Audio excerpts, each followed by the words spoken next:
Here's the 1980 International Scout II project.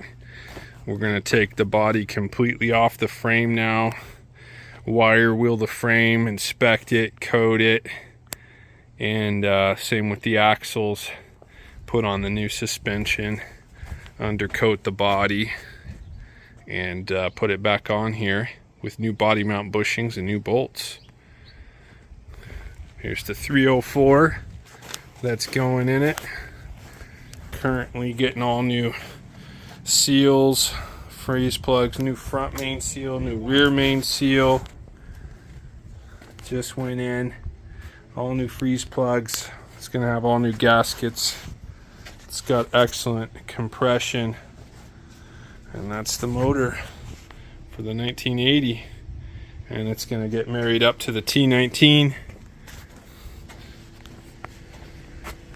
There it is.